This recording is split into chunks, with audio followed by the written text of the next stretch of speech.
사도행전 19장 23절로 27절의 말씀입니다. 다 찾으셨으니 우리 한 목소리로 말씀을 읽어 내려갑니다. 23절부터 시작. 그때쯤 되어 이 도로 말미암아 적지 않은 소동이 있었으니 즉 데메드리오라 하는 어떤 은장색이 은으로 아데미의 신상 모형을 만들어 직공들에게 적지 않은 벌이를 하게 하더니 그가 그 직공들과 그러한 영업하는 자들을 모아 이르되 여러분도 알거니와 우리의 풍족한 생활이 이 생업에 있는데 이 바울이 에베소뿐 아니라 거의 전 아시아를 통하여 수많은 사람을 권유하여 말하되 사람의 손으로 만든 것들은 신이 아니라 하니 이는 그대들도 보고 들은 것이라. 우리의 이 영업이 천하여절 위험이 있을 뿐 아니라 큰 여신 아데미의 신전도 무시당하게 되고 온 아시아와 천하가 위하는 그의 위엄도 떨어질까 하노라 하더라. 아멘. 우리 옆에 분들과 평안의 인사 나누겠습니다. 샬롬. 요즘에 참 감기가 참 극성맞은데 여러분들 모두 감기에서 걸렸다가 낫다 걸렸다 낫다 그러실 텐데 잘 드시고 잘 쉬시고 그렇게 하셔서 건강이 좀 더 온전해지기를 주의 이름으로 간절히 소망해 봅니다. 금요일 날 새벽에 일어나려고 이제 아침에 딱 새벽에 일어나서 옷을 입고 계단을 딱 내려가려고 발을 딱 내딛었는데 또 몸이 이렇게 이석증 같은 어지러움이 살짝 느껴서 그냥 앉아가지고 하나님 그 5분 안에 해결 안 되면 나 그냥 여기서 그냥 집에서 기도할 거고 괜찮으면 갑니다 했더니 하나님이 쉬래는지 5분 동안 어지럽게 하더라고요. 그래가지고 과감하게 옷을 다 벗어 제껴놓고 다시 방에 들어가가지고 잤어요. 어지러우니까 뭐 할 게 없으니까 우선은 자서 누웠어요. 하나님 아침에 가가지고 기도할게요. 지금은 어지러워서 못 일어날 것 같습니다 하고 열심히 잤어요. 그 다음 날 아침에 다시 와서 교회 출근해서 이제 새벽에 엎드려서 기도를 하는데 요즘에는 이게 보시면 아시겠지만 이게 우리 권사님들 집사님들 기도 제목이거든요. 요거를 항상 놓고 이제 넘기면서 맨 마지막 항상 가기 전에 마지막에 하는 기도인데 이번 일주일 내내 이 기도를 못했어요.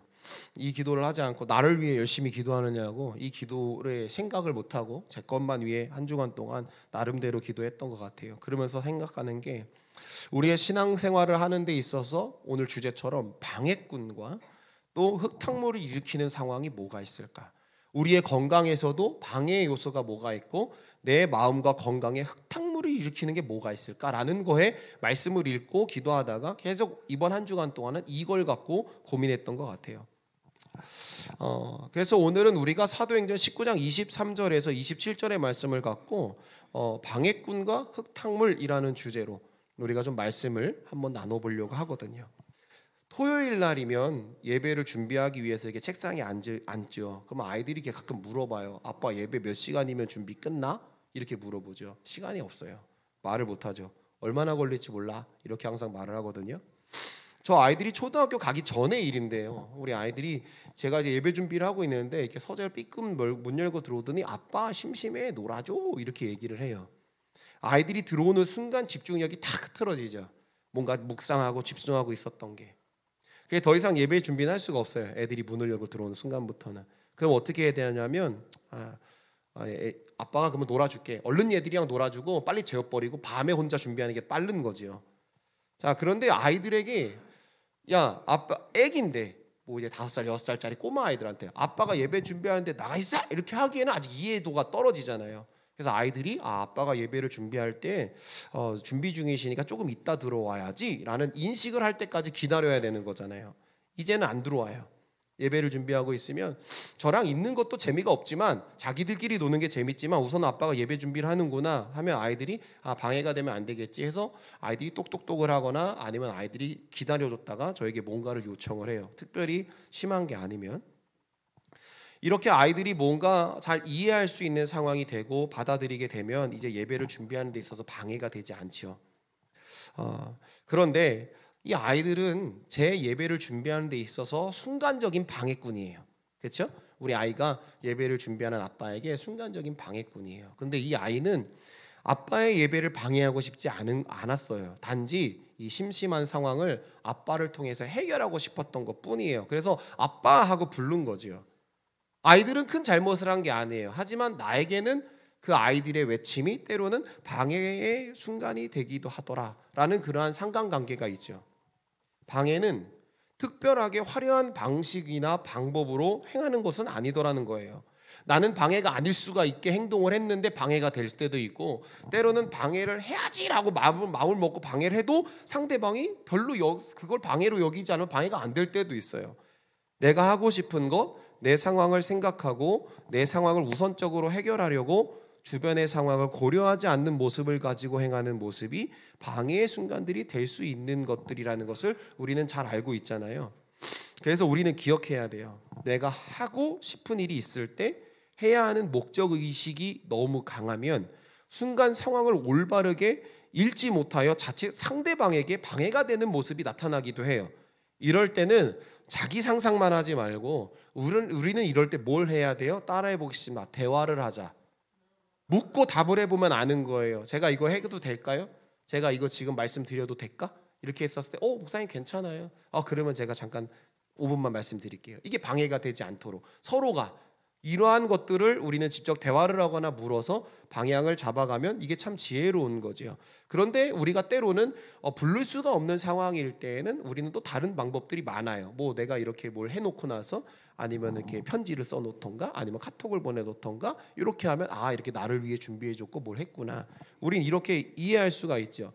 그래서 우리는 때로는 뭐 영적인 부분뿐만이 아니라 아주 간단한 부분이지만 그런 대화가 우리에게 필요하고 그러한 대화를 통해서 서로에게 방해가 되지 않을 수 있는 방법들을 참 많이 찾을 수가 있어요. 이렇게 일상의 상황 가운데 우리들은 이런 거를 고민하면서 살아가는데 우리는 이제 오늘의 이 말씀을 통해서 영적인 부분에 대한 개념을 한번 세워보자라는 거죠. 여러분들의 삶에 방해꾼이 혹시 있습니까? 여러분들의 삶에 방해꾼이 있어요? 내 삶에 방해꾼. 조금 자세하게 풀어보면 예수님이 직장이나 아니면 취업이나 결혼이나 신체 성장이나 사업이나 투자 등의 방해 요소가 되고 있습니까? 여러분들의 삶에 예수님이 이렇게 지금 나열한 몇 가지에도 방해 요소가 되고 있는가? 방해 요소는 뭔가 가고 싶은데 가지 못하게 하거나 해야 하는데 집중하지 못하게 하거나 결과를 내야 하는데 결과를 주지 않을 때 예수님이 나에게 있어서 무능력한 존재로 느껴질 때도 방해 요소가 될 수 있잖아요. 예수님은 절대로 여러분들의 삶의 방해꾼이 아닙니다. 믿으십니까? 예수가 나의 삶의 방해꾼입니까? 내가 거꾸로 예수님의 그리스도의 진리에 내가 방해꾼이 될 때가 차라리 많죠. 예수님이 방해꾼이라고 느껴지는 것은 내가 그리스도의 도를 신뢰하고 있지 못하기 때문에 오는 거예요. 그리스도의 진리를 온전하게 이해하고 있지 못하고 신뢰하지 못하고 경험하지 못했기 때문에 오는 문제예요. 오늘 말씀에서도 그러한 연약한 존재들이 등장을 하게 되지만 이들이 예수님을 방해꾼으로 여긴 것은 그들이 몰랐기 때문이고 경험해보지 못했기 때문에 우선은 나타나는 행위가 됩니다. 반대로 여러분들이 방해꾼이 된 적은 없어요? 여러분들이 누군가가 내 삶의 방해꾼이 나한테 느껴지기도 하지만 내가 방해꾼이 된 적은 없는가? 신앙 성장의 방해꾼, 공동체 성장의 방해꾼은 아니었는지 한번 생각해 보기를 바랍니다. 내 자신이 우리의 가정의 신앙의 방해 요소는 또 아닌지도 생각해 봐야 돼요. 여러분, 우리 집의 유일한 그리스도인인데요, 이 유일한 그리스도인이 유일한 방해꾼이 되기도 해요. 이해되십니까? 아빠가 유일하게 이 집에서 예수를 믿는데 아빠가 주일날은 예수를 믿고 신앙생활을 하지만 월요일부터 토요일까지의 삶이 내 자녀와 아내에게 예수를 믿지 말아야 돼라는 것을 저 모습을 통하여 정확하게 보여준다면 여러분들은 그리스도인이면서 방해꾼이에요. 우리는 그리스도인이면서 방해꾼이에요. 이걸 갖고 있어요. 그냥. 왜냐? 완전하지 못하기 때문에. 여기 앉아 계신 분들이 저는 방해꾼이 아니에요 라고 생각할 수 있지만 우리는 어떤 요소에서든지 방해꾼의 모습을 할 수가 있다. 그래서 나는 방해꾼이 아니야 라고 이야기하는 것이 오히려 교만할 수도 있다 라는 것을 깨닫게 됩니다. 그래서 혹시 우리는 방해꾼이 내가 되어 있지는 않는가? 그리고 지금 방해꾼입니까? 방해꾼이 된 적이 있습니까? 이렇게 물어봤던 이 질문에 혼자 머릿속에 쓱 하고 지나가는 상황들이 혹여나 있다면 잘 기억해 주세요. 그리고 오늘 말씀이 끝나고 스쳐 지나갔던 것들을 다시 생각해 보시면서 성경 말씀 자체에 귀를 기울여 보시고 우리가 거기서 답을 얻어갈 수 있는 그러한 시간이 되기를 바라요. 오늘 말씀에는 데메드리오라는 사람이 등장을 해요. 이 사람의 직업은 은장색이에요. 은장색은 뭘 하는 사람이냐? 이 당시에 아데미 신상 모형을 이렇게 조각하고 만드는 사람들이에요. 이 당시에 많은 경제적 이익을 취하는 직업이었어요. 돈 잘 버는 직업이었어요. 그래서 업으로 삼기 좋은 거. 그래서 이렇게 아이들이 조금 뭐 손에 재능이 있고 그러면 야야야 너 커가지고 은장색 되면 우리 집 괜찮겠다. 너 은장색 해라. 은장색 해라. 요즘 여러분들 만약에 손주 손녀가 공부를 잘해요. 학교에서 전교 1등을 해요. 그럼 여러분들 애들이 어디 학교 갔으면 좋겠어요? 어떤 직업을 했으면 좋겠어요? 판사. 마시원 집사님 이제 주아가 이제 전교 1등, 2등 막 해. 그러면 얘 뭐 했으면 좋겠어요? 좋아하는 거. 이 엄마는 특이한 엄마야. 네. 나가면 100% 의사라고 했을 것 같아. 네. 의사 해라. 의사 해라. 의사도 그때 이제 좀 신앙적인 거를 적용을 시키면 좀 돈도 많이 버는 의사. 하지만 많은 사람들이 가지 않지만 꼭 필요한 의사 되라. 이렇게 하겠지요. 근데 요즘에 많은 부모님들도 이제는 뭐 의사 아니면은 뭐 검사, 변호사, 판검사 되기를 원하겠죠. 근데 이렇게 보니까 그러한 희망을 품을 만한 그 공부를 잘하는 애들이 없어. 주변에 잘 못 봤던 것 같아요. 막 그것 때문에 스트레스 받는 아이들은 못 하고 다 대부분 건강하면 되죠, 목사님 이런 애들을 주로 많이 봤던 것 같아요. 저희 아이들도 항상 그래요. 이렇게 프로그램을 보거나 그러면 주원아, 그냥 올바르게 예수 안에서 건강하게 자라라. 이게 제일 큰 복이다. 저 이렇게 얘기하거든요. 하지만 속으로 공부 못하면 화가 나죠. 성적이 안 좋으면 신경질이 나죠. 이건 부모의 마음은 어쩔 수가 없나 봐요. 이 당시에 이렇게 은장색들은 영향력이 있는 사람들이었거든요. 그리고 대부분의 그 당시에 은장색이라는 직업을 많이들 이렇게 좋아했고 또 경제적 이익을 취하는 좋은 업이다라고 생각을 할 정도였어요. 그러니까 이 사람들의 삶이 풍족했겠죠. 부족함이 없었다라는 거예요. 25절에서 27절의 말씀을 보면 데메드리오가 영향력이 있는 사람이라는 사실을 단번에 알 수 있게 돼요.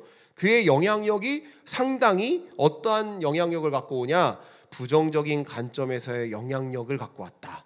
영향력이 있는 사람인데 이 사람이 예수에 대해서 그리스도의 도에서 벗어난 사람이다 보니까 예수님의 입장으로 봤었을 때는 복음의 부정적인 관점의 영향력을 갖고 있는 사람이더라. 그러면 우리가 25절에서 27절을 한번 읽어봐야 되겠죠? 한 목소리로 읽어보겠습니다. 25절부터 시작.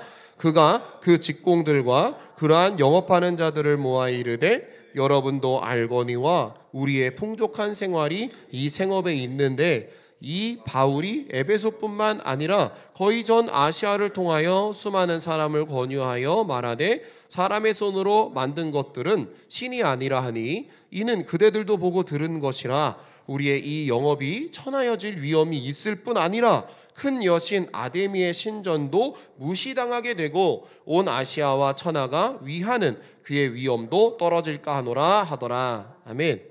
자, 이렇게 부정적인 관점의 영향력을 가진 데메드리오는 그리스도의 도가 에베소와 전 아시아 지역에 퍼지고 있는 것이 얼마나 불편하게 느껴졌겠어요.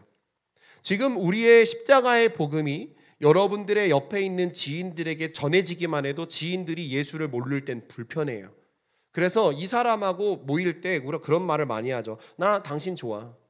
나 당신의 에너지도 좋고 능력도 좋고 당신 다 좋아. 근데 나랑 만날 때는 우리 종교 얘기는 빼고 얘기하자. 이렇게 얘기하는 경우, 여러분 그렇게 얘기하는 경우들 있잖아요. 그래서 만나면 종교 얘기를 꺼낼 수가 없고 그래서 일상적인 이야기만 나누게 돼요. 그들이 그러한 신앙에 관련된 것들이 불편하기 때문에 그래요. 시대가 더 지나가면 지나갈수록 더 분명해질 거예요. 더 분명해져요. 기독교 기관에서 이렇게 기독교의 신앙을 갖고 있는 한 기관에서 이제 뭔가 사람들을 채용할 때 면담을 하거나 맨 말미에 혹시 신앙이 있으십니까? 라고 물어보면 앞에 참 면담을 잘하다가 이 질문 한 방에 발끈하는 사람들이 있어요. 왜요? 이렇게 묻거나 예수 믿으면 다 선한가요? 이렇게 반문을 하거나 예수 믿으면 뭐 복되나요? 뭐 이런 식으로 불편한 내색을 툭 하고, 난 그렇게 표현하고 싶지 않았는데 툭 튀어나오는 경우들을 보게 되죠. 여러분, 그러한 모습을 볼 때마다, 특히 젊은 세대들, MG라고 하는 그 세대들을 볼 때마다 그들은 자신들의 생각이 뚜렷하죠. 그러니까 그 부분에 있어서 강하게 부딪히기 시작하면 그들은 더 멀어져요. 내가 인정할 수 있어야 되는 거예요. 빨리 뭔가 예수의 살아계심이 드러나지 않으면 이들은 예수에 대한 확신이 떨어지는 그러한 시대. 뭐 그들만이 아니라 우리도 마찬가지지만, 그들은 바울이 전한 복음이 자신의 생업에 방해가 된다는 것을 데메드리오는 계속해서 표현을 했죠. 이들에게는 예수 그리스도와 그를 전하는 사도 바울이 절대적인 어떠한 사람? 방해자였어요. 자기들에게 예수 그리스도와 사도 바울이 방해의 요소예요. 이 본절에서 당시 에베소 은장색들이 부유한 생활을 했기에 데메드리오는 모든 인간이 가지고 있는 탐심을 이제 이용합니다. 이 일에 종사하는 이들의 군중 심리를 이용합니다. 바울의 복음 전파로 자신들의 경제적 손실이 이제 커지기 시작하니까 그로 말미암아 자기들이 누리던 부유한 생활, 이 생활이 위협받고 있으면 이제 호소하는 거예요. 자, 마음속에 뭐가 있다고요? 경제적인 손실이 크다라는 생각을 가져요. 그런데 이 사도 바울이 에베소와 아시아 전 지역에 이제 복음을 전하면서 점점점 다가오며 그리스도인들을 전하니까 이 데메드리오가 마음속으로는 경제적인 손실 때문에 불편함이 있지만 이들을 선동할 때에는 그 경제적 손실을 먼저 드러내지 않았어요. 여러분, 이 대목을 보면서 우리는 이 시대를 다시 한번 볼 때에도 우리는 그리스도인이라면 이렇게 우리는 그러한 여러 가지들을 고민해야 돼요. 단지 그냥 빠르게 하나 보는 기사 한 줄로 모든 걸 판단해 버리면 안 돼요. 그런데 요즘 젊은 세대들, 저 같은 젊은 세대들도요, 빠르게 지나가는 기사 하나만 딱 보고 나서 그냥 답을 딱 정해버려요. 여러분, 근데 생각이 조금 있으면, 조금만 우리가 성경적인 지식이 있고 이 성경 속에서 말씀하는 십자가의 본질을 보았다라면 우리는 그걸 보고 나서 바로 나쁜 놈들, 이게 아니라 우리는 거기에 질문을 해야 돼요. 물음표를 던져야 돼요. 그리고 이 물음표를 던진 걸 갖고 성경으로 갖고 와서 하나님이 말씀하시는 본질과 믿음의 세계에서는 어떻게 바라보게 하실 것인가 라는 거를 우리는 생각하고 고민하고, 그리고 나서 우리는 입 밖으로 꺼집어내도 시간이 안 늦어요. 그런데 우리들이 여기서 굉장히 많은 실수들을 행하고 있다는 것이죠.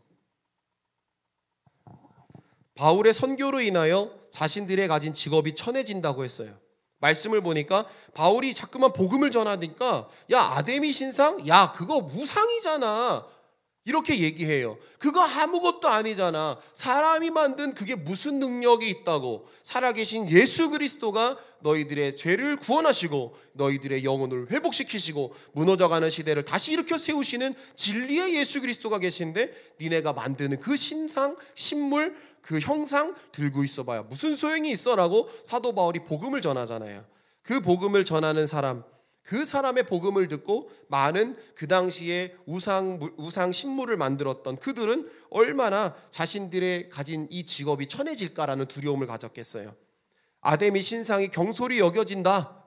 야, 우리가 섬기고 있는 그 아데미 여신의 신적 위상이 떨어진다. 이것으로 많은 궁중들의 마음을 그쪽으로 몰아요. 그런데 본질은 뭐예요? 그로 인해 자기들에게 오는 경제적 피해가 가장 컸었다고요. 이 경제적 피해가 먼저임에도 불구하고 선동을 할 땐 얘를 싹 뒤에 놓고 많은 사람들이 혹할 만한, 그 당시에 많은 사람들이 혹할 만한 문제들을 갖고 먼저 선동을 해서 눈을 가려버렸죠. 여러분, 이 모습을 보면서 저는 우리들의 현 시대도 이러한 상황이 분명히 지금 나타나고 있다. 그렇기 때문에 우리는 깨어 있어야 된다. 그래서 우리가 부르짖어야 된다라는 얘기를 우리는 하는 거예요. 저는 데메드리오를 보면서 이 사람은 진짜 개인적인 이기심과 사회적인 명분 문제를 자극해서 사람들을 선동하고 이렇게 끌고 가는 진짜 대단한 언변가구나. 얼마나 영향력이 있었으면 이 말 한마디에 많은 사람들이 휘둘릴 만큼의 상황이 됐는가. 저는 이 데메드리오라는 사람이 새롭게 보이더라고요. 이 사람이 예수를 믿었다라면, 이 사람이 예수를 체험했다라면 이 사람은 분명히 하나님을 위해 쓰임받았을 텐데, 이 사람은 지금 예수 그리스도에 대한 본질을 이해하고 있지 못하니까 부정의 손길로만 쓰여지는구나. 여러분들, 우리는 데메드리오처럼 쓰이면 안 됩니다.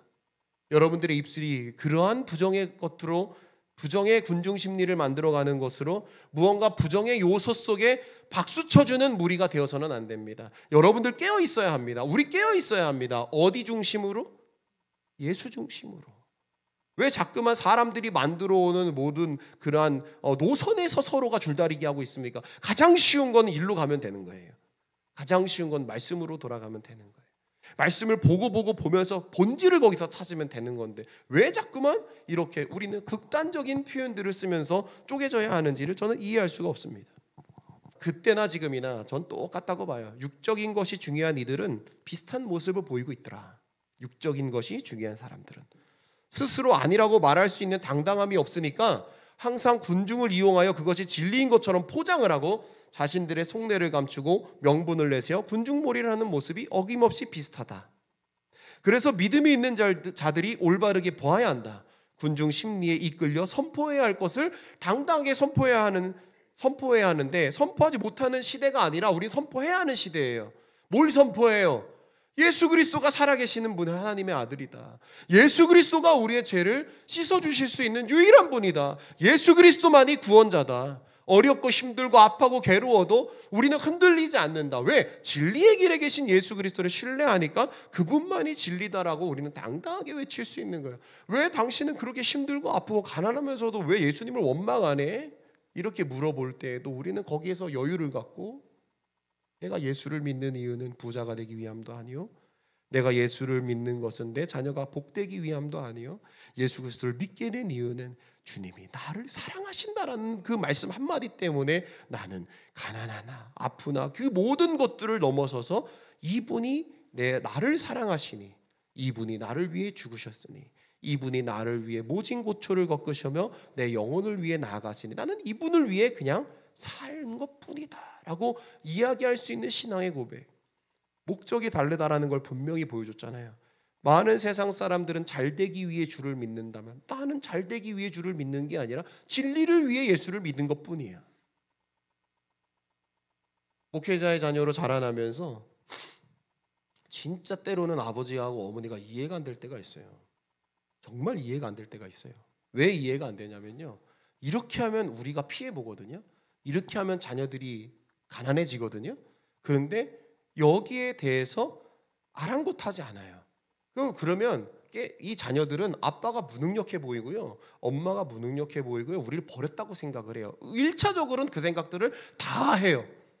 근데 다 하는데 여기서 예수를 만난 자녀들은요, 그것이 그렇게 살 수밖에 없었던, 그렇게 사는 게 고백이었고 사는 게 진리였다라는 것을 뒤늦게 깨닫고, 그때 내가 생각했었던 사고가 얼마나 예수를 몰랐을 때 했던 사고인지를 뒤늦게 깨달아요. 근데 예수를 제대로 못 만나잖아요. 평생을 이 굴레 안에서 못 나와. 그래서 아버지를 생각할 때마다 항상 불편해. 부모님을 생각할 때마다 항상 불편한 거예요. 왜? 나에게 가난을 물려줬으니까, 나에게 비참함을 물려줬으니까 엄마 아빠의 목회를 쳐다도 보기 싫어하는, 그렇게 와요. 여러분, 예수를 못 만나면 이게 안 깨지는 거예요. 예수를 만나면 깨져요. 그렇기 때문에 우리는 이 땅에서 지금 누가 방해꾼이고 왜 흙탕물이 일어나고 있는지에 대해서는 우리는 분명하게 알아야 하는 거예요. 예수를 못 만나면 이게 계속 나타나는 거예요. 성경을 깊이 묵상하면 그 앞에 진리가 보이고 방해꾼과 모사꾼이 정확하게 드러나고 유혹이 정확하게 드러나니까 우리는 말씀을 가까이 두고, 정말 가까이 두고 사시기를 소망을 해요. 흙탕물은요, 내가 흙탕물이야 라고 말하지 않아요. 조금 시간이 지나면 탁했던 것들이 싹 가라앉죠. 그리고 곧 맑은 것처럼 맑은 듯한 모습을 딱 드러냅니다. 흙탕물은 자신이 흙탕물이라고 말하지 않고 시간이 조금 지나기를 원하면서 침묵을 해요. 딱 가만히. 만약에 흙을 탁 던져서 흙탕물이 팍 일어나잖아요. 그냥 가만히 있어지기를 원해요. 흙탕물은. 그러면 무슨 물처럼 보이니까? 맑은 물처럼 보이니까. 악한 영은 자신이 악한 영이라고 절대 말하지 않습니다. 악한 영은 조금 시간이 지나면 자동적으로 율법적이고 종교적이며 감성적인 모습으로 악함을 포장한 그 거룩한 모습을 드러내려고 하는 그러한 모습 때문에 악한 영은 내가 악한 영이야 라고 말하지 않고 악한 영의 그러한 불편함을 영혼에게 심어만 주고 있어요. 심어만 주면 얘가 알아서 막 은혜 있는 척 해놓고, 그렇지만 속은 썩어가고 있거든요. 은혜 있는 척으로 다 포장해놓고 잠잠히 있어. 그러면 악한 영인지도 몰라. 그런데 이 사람이 악한 영인지 아닌지, 문제가 있는지 없는지는 그때 절대 드러나지 않아요. 종교적으로 다 포장해놓고 있으니까. 방법은 간단해요. 그 물에 무언가를 탁 떨어뜨리며 금방 알 수 있어요. 이게 깨끗한 물인지 부유물이 가득 쌓여져 있는 곳인지 아닌지는 탁 던져보면 알 수 있어요. 간단해요. 탁 던지면 던지자마자 툭 올라와요. 뿌연 게 올라오죠. 이렇게 일어나요. 그게 바로 부유물이에요. 탁함이에요. 우리의 영에도 깨끗한 것 같고 거룩한 것 같고 문제가 없는 것 같죠. 그런데 거기에다가 말씀의 돌을, 묵직한 말씀의 돌을 그냥 훅 던져놓으면요, 팍 일어나죠. 뿌예지요. 그러면 그게 뭐겠어요? 내가 마음속에다가 갖고 있었던, 포장해놓고 있었던 죄악의 부유물들이에요. 죄악의 불편들이에요. 부정의 시각들이에요. 그게 수면 위로 그냥 올라와 버려요. 교회는 이것이 잠재적인 위험 요소를 갖고 있는 곳이에요. 교회는 이게 잠재적으로 위험 요소가 있는 곳이에요. 잠재적 시험이에요. 여러분들의 마음과 제 마음 속에, 각자의 심령에는 이러한 잠재적 위기와 시험이 분명히 도사리고 있습니다. 취하기만 하면 올라오는 내 마음, 흙탕물이 올라오는 자. 야, 우리가 술에 취하면 내 마음속에서 그냥 꾸정물이 올라오는 사람들 있잖아요. 술만 들어가면 그냥 흙탕물이 되는 사람들 있잖아. 그리고 직장에서의 관계 안에서 특정한 사람만 마주치면 그냥 흙탕물 올라오는 사람들 있잖아. 그리고 뭔가 교회에서 재밌고 즐겁고 프로그램 할 때는 괜찮은데 예수의 이름으로 외치고 부르짖읍시다, 주연번에 통성으로 기도합시다, 뭔가 힘을 내어 외쳐 기도만 하면 어떻게 돼요? 그냥 흙탕물이 일어나잖아. 물질의 문제로 흙탕물이 일어나고, 취업의 문제로 흙탕물이 일어나고, 성공 여부의 문제로 흙탕물이 일어나고, 노후 문제로 인해서 흙탕물이 일어나고. 우리는 내 마음에서 흙탕물이 올라오는 자 모두가 인간의 머리로 부여잡고 고민하는 것보다는 말씀을 붙잡고 고민하고 기도하여 그 흙탕물이 잠잠해지고 흙탕물을 만드는 원인들을 걷어내시기를 주님의 이름으로 아주 간절히 부르짖으며 나아가는 믿음의 백성이 되어야 할 줄로 믿습니다. 이 흙탕물이 해결이 안 되면 여러분 고쳐지지가 않아요. 깨끗해질 수가 없어요. 다 쓸어버려야 돼요. 그거는 청소해놔야 돼. 그래서 아무리 갖다가 돌을 던져도 맑은 물은 맑은 물이어야 돼요. 제가 제일 신기했었던 게, 옛날에 할아버지네 집에 우물이 있어가지고 장난기가 많으니까 우물 뚜껑을 열고 이렇게 봤더니 물이 얼마나 깨끗해 보이는지 몰라요. 내려가고 싶었는데 이 도르래를 타고 가기엔 너무, 어릴 땐 너무 크다 싶어가지고 이제 도르래를 이제 딱 내려가지고 물을 딱 건졌어요. 물을 건져서 이제 쑥 당겨 보니까 물이 깨끗해. 물이 깨끗하네? 그러니까 뭘 하고 싶어요? 돌 던져보고 싶잖아. 이만한 돌을 갖고 와서 돌을 막 던졌어. 그리고 두레박을 내려가지고 막 당겨서 봤더니 거기에 뭐 개구리 뭐 막 그런 것들이 막 있는 거예요. 그러면서 이끼도 막 옆에 들어오고 막 꾸정물이 올라오더라고요. 이게 먹는 물이었었는데 왜 이렇게 더럽지? 라고 이제 해서 그때 이 물이 더럽구나. 그래서 아빠한테, 아빠 왜 물이 더러워요? 그랬더니 막혀서 그렇지. 여기 막혀서 샘이 더 이상 나지 않아. 막힌 데야. 이거 아빠가 판 거거든. 이게 얘기해 주시더라고요. 그때 알았어요. 그렇구나. 썩어가는 물은 겉으로 볼 때는 모르는구나. 근데 뭘 던져놓고 꺼집어내니까 보이네. 우리의 신앙이 딱 그거 아니에요? 저 이 말씀을 보면서 그날의 생각이 확 생각이 나더라고요. 주님은 그러한 흙탕물에 같은 육의 세계를 그리스도의 도로 정하시기 위해 악한 영들의 기준으로는 방해꾼을 자처하시는 거예요. 주님은 방해꾼이 되겠다라는 거예요. 악한 영들에게는. 너희네들이 영을 죽이려고 하잖아. 그러니까 내가 방해꾼이 될게. 그래서 내가 그들의 마음속에 내가 돌이 돼서 날아갈게. 그 부유물이 일어나면 그것 악한 거잖아. 주님은 깨어있는 우리에게 그걸 보라는 거지요. 거룩한 영들에게는 보잘것없는 낮은 자의 모습으로 오셨지만 악한 영들에게는 주님은 방해꾼 같은 느낌으로 오셨잖아요. 주님이 방해꾼으로 여겨지지 않는 자라면 우리는 깨어있는 거예요. 근데 주님이 방해꾼으로 지금 상황마다 불편하게 느껴지잖아요. 이 교회와 신앙과 모든 그리스도의 도가. 그럼 여러분, 우리는 지금 어떤 거예요? 흙탕물의 세계 속에 있는 거예요. 간단한 원리잖아요. 예수님이 나에게 방해꾼처럼 느껴진다면, 혹 예수님을 방해꾼과 같이 여기는 자가 있다면 그 중심이 흙탕물이니까 여러분 빨리 그 흙탕물 안에 담겨져 있는 나의 정욕, 본성, 인격, 편협함, 우리는 이거 어떤 힘으로 걷어낼 수 있겠습니까?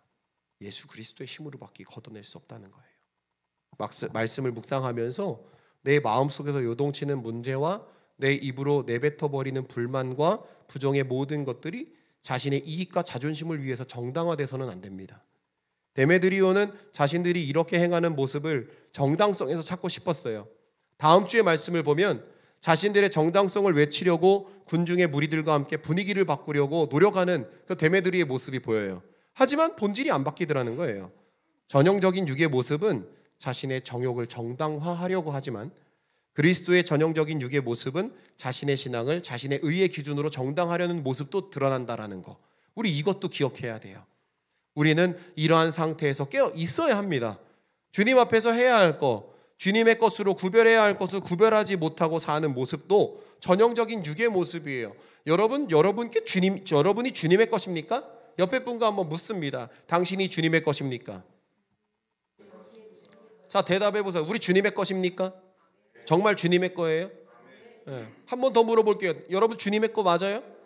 네. 주님의 것이면 주님의 것은 주님의 것으로 가야 합니다. 분명한 사실입니다. 주님의 것은 주님의 것으로 가야 합니다. 내가 주님의 것이면 내 삶이 주님의 것이어야 됩니다. 내 시간이 주님의 것이면 이 시간도 주님으로 가야 하는 것입니다. 모든 것이 주님의 것으로 돌아야 합니다. 모든 것이라고 했습니다. 모든 것이.